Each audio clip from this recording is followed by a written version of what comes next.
Refugee resettlements reached historic lows last year, and that's despite record high numbers of displaced people in need. That's according to a report from the Institute for Security Studies. And it points to figures from the United Nations Refugee Agency, which show that in 2020, only 22,770 refugees out of 79.5 million displaced people were resettled by 20 countries. The ISS says that a lack of funding has also resulted in a massive drop in the resettlement of refugees. For more on this issue, we're now joined via Zoom from New Zealand by Senior Research Consultant on Migration at the Institute for Security Studies, Aimée-Noël Mbiyozo. Thanks so much indeed for joining us, and welcome to the program. Oh, thank you so much for having me. So, refugees settlements reached historic lows, yet record high numbers of displaced people in need. How did that happen?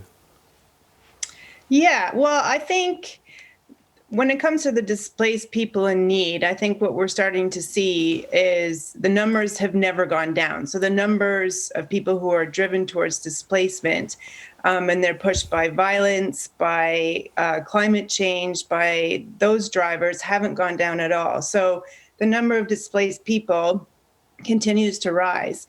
What you've seen with refugee resettlement is those numbers are going down. So they hit a peak in 2016, and that was largely due to the United States. So under President Obama, they had a fairly, well, you couldn't quite say high because it's still such a small proportion, but the president has a unique ability to set a refugee quota each and every year. And in his last year in office, President Obama set that at 85,000. And what you've seen is part of President Trump's anti-migrant position. He chipped away at that refugee quota each year. And as he was leaving office in October, he set it at a record low of 15,000. So only approximately, I think it's important to understand how the refugee system works. So there's a difference between an asylum seeker who arrives at a border of a refugee convention signing country, and then they're accepted in that country has a responsibility to hear their claim. Refugee resettlement talks about people who are in a third country. So there's only about 30 countries or so that participate in this. So these are people who, say, flee from South Sudan into, let's say, Uganda, and one of these countries will resettle people from out of there. And those quotas, since the U.S. made up the lion's share of that resettlement program, you saw those numbers really plummet under President Trump.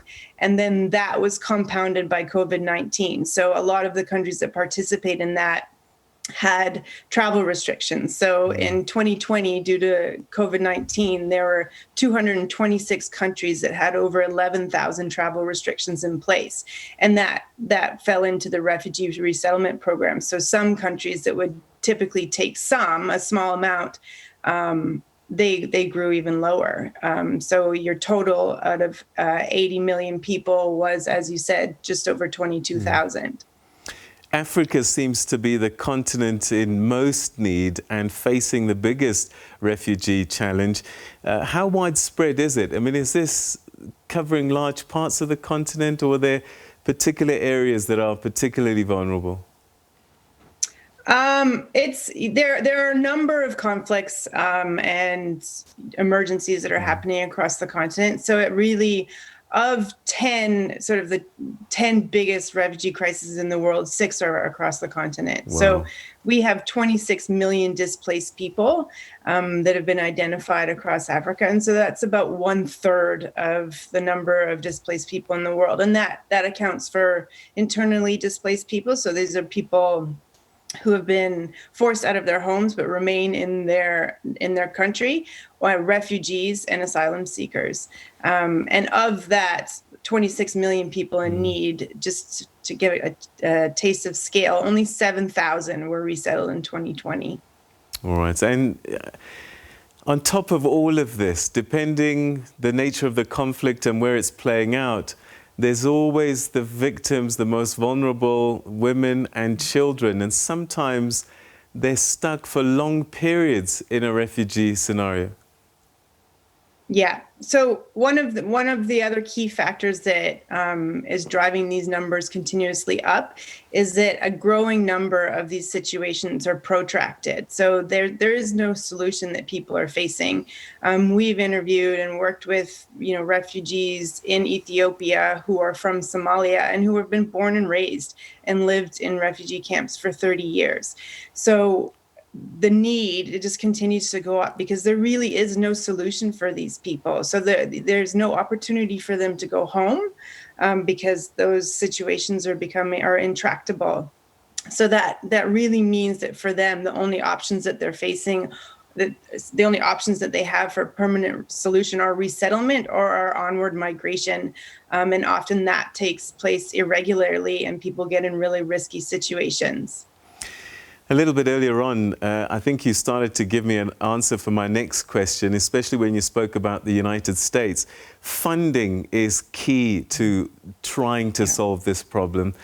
Is it that these funds are being reprioritized and going somewhere else, or what has happened in your view?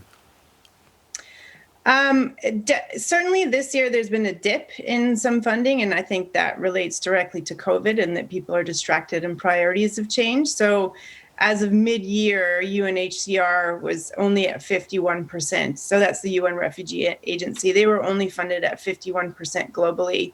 And 6 of their top 10 most underfunded situations were across Africa.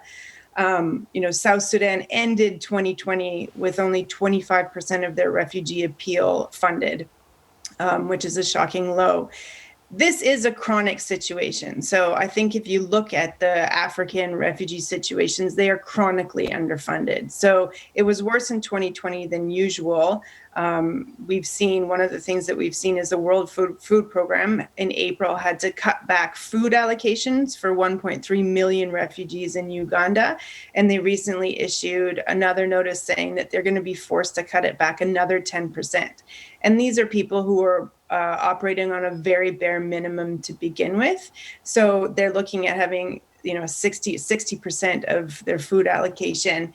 And that puts people, especially vulnerable people, towards, the brink of starvation. So, the funding, really what you're seeing, what has cropped up in recent years is that I think it's fair to say that a lot of wealthy countries want to keep sort of these refugee situations out of sight, out of mind.